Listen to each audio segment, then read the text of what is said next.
Welcome back for another Friday in with 10 Minute Horror. Tonight, we've got a nasty one for you. It's not your classical horror story, but it is horrifying.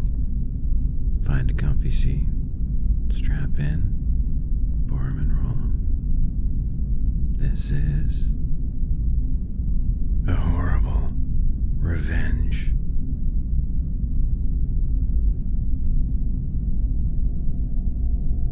I was the victim of a disturbing act of revenge.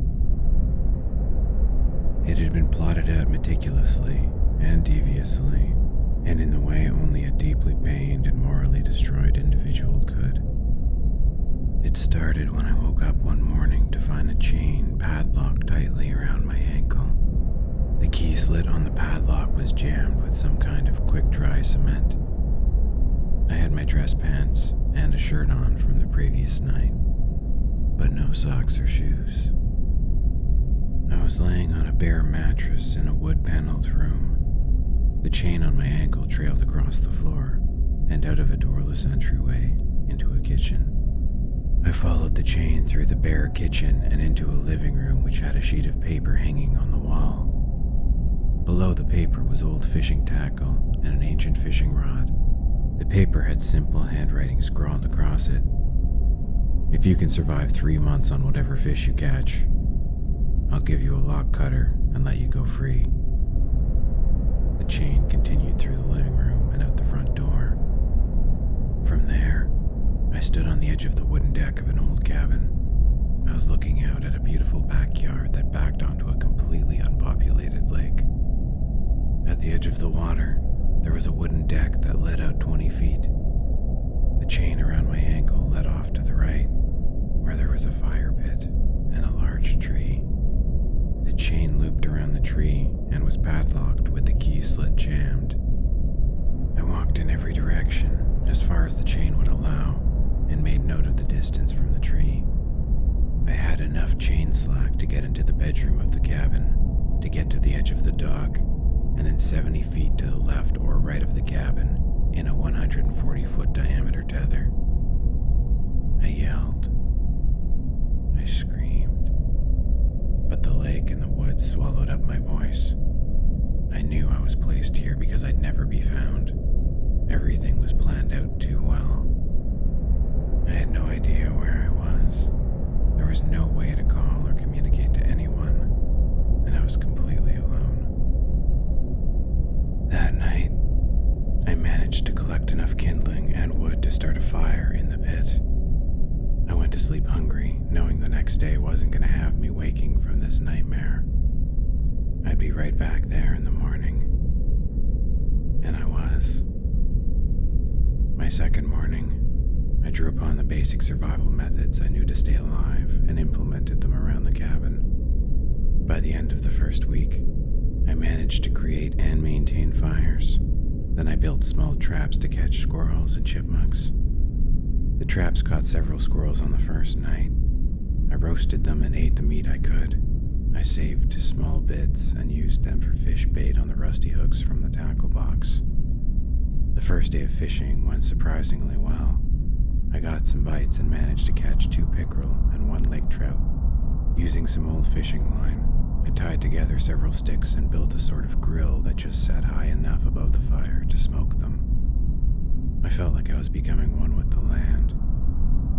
I actually kind of felt alive, like I was accomplishing real-life feats that would mean more at the end of my life than everything that preceded. College, law school, all the pro bono, then the switch to prosecution, putting away horrible people. At least most of them were.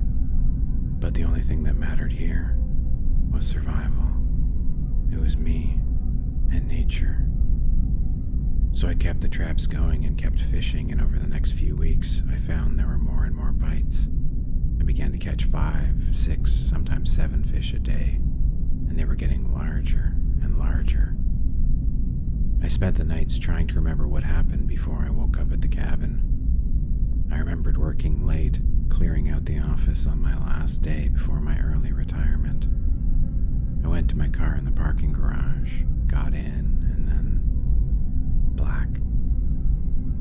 guessing that was when it happened, where I was knocked out in some way, my memory blurred by impact or chemicals, because I woke up here, and I know who did it.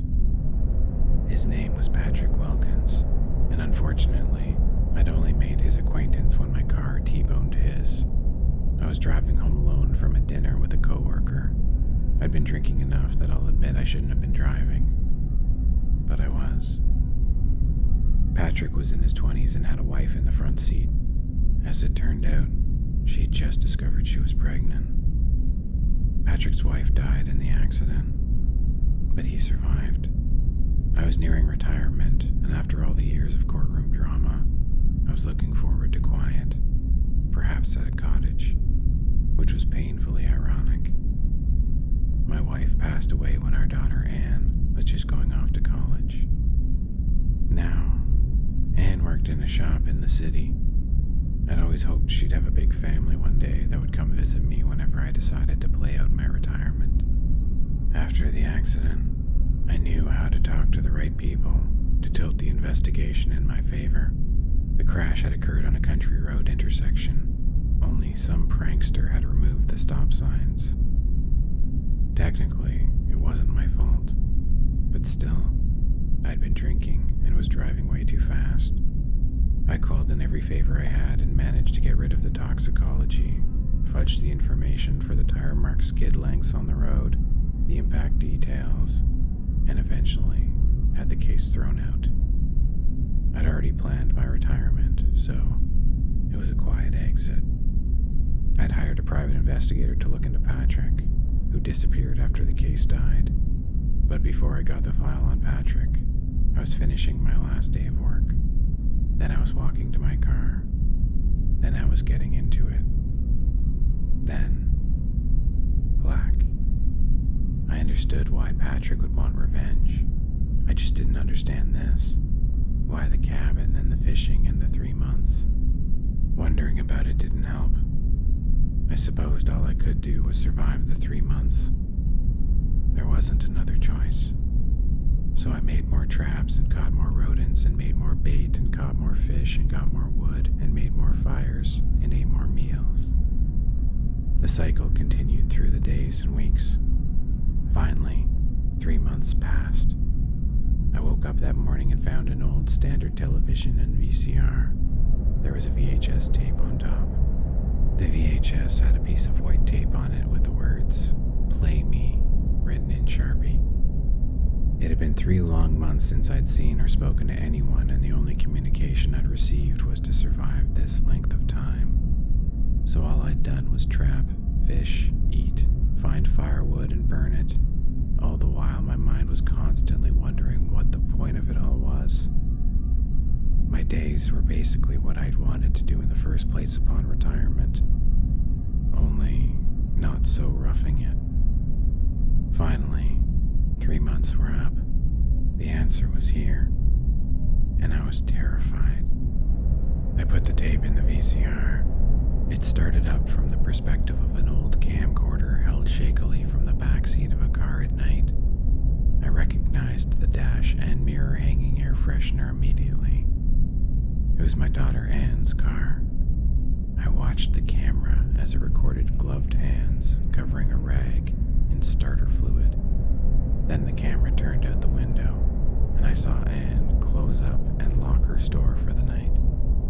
Then Anne walked to her car, the one the camcorder was waiting in. I yelled at the screen but knew the moment was long past. Anne got in the car, not seeing whoever was in the back, and didn't even get the keys in the ignition before they sprung on her and gagged her with the rag. Anne fought and struggled, but the grip was too tight and she finally passed out. The camcorder cut to a new angle, staring out the windshield of a new car and showing country roads passing by. The car drove further into the woods, which became denser around it. We went through a gate, up a lengthy driveway, and there I saw the cottage, the one I was in. The camcorder cut again, and now we were moving down the path towards the back dock. The angle turned back and showed the handler of the camera was dragging Anne, was bound and unconscious, along behind them. The camera continued down the path towards the dock. As we got closer, I noticed there were things laid out on the dock. Namely, a rectangular length of fence was unspooled and flat along the wood panels. It looked like it was 6 feet tall by 9 feet long. Underneath the length of fence were 2 sets of chains, each with its own padlock on one end. Anne's body was dragged to the fence and laid out on it. The camcorder was put down, facing Anne's body from the side. A voice muttered over the camcorder, "Here are your fucking lock cutters." And a large pair of bolt cutters dropped into frame, landing on Anne's torso. Anne stirred. She was still alive. The fence was quickly grabbed and wrapped over Anne, swaddling her in layers of the metal mesh like tobacco in a cigarette. The chains under the fence were picked up and padlocked together, sealing Anne in completely.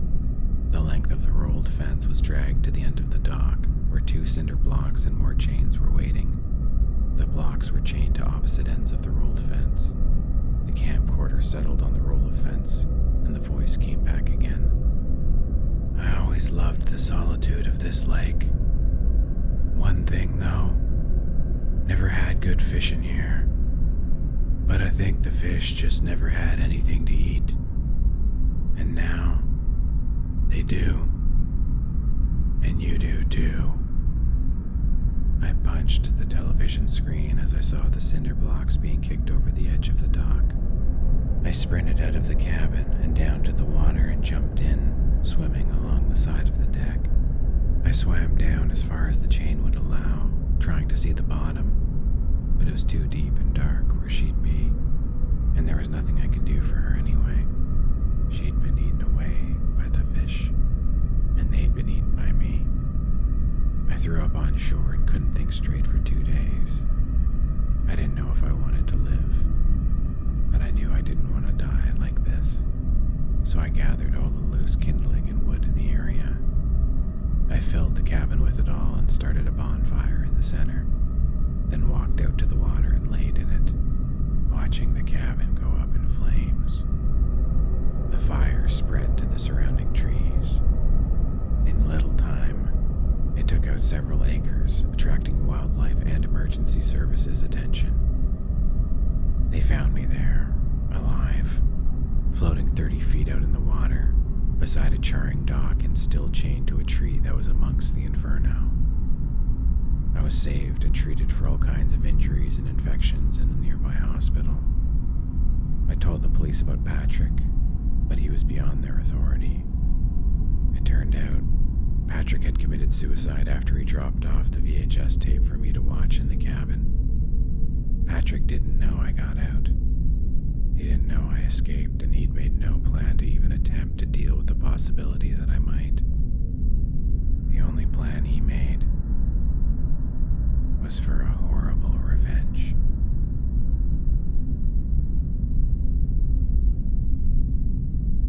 And that concludes episode number 56 of 10 Minute Horror. We hope you enjoyed A Horrible Revenge, and we'll see you back here next Friday night for a little more crazy.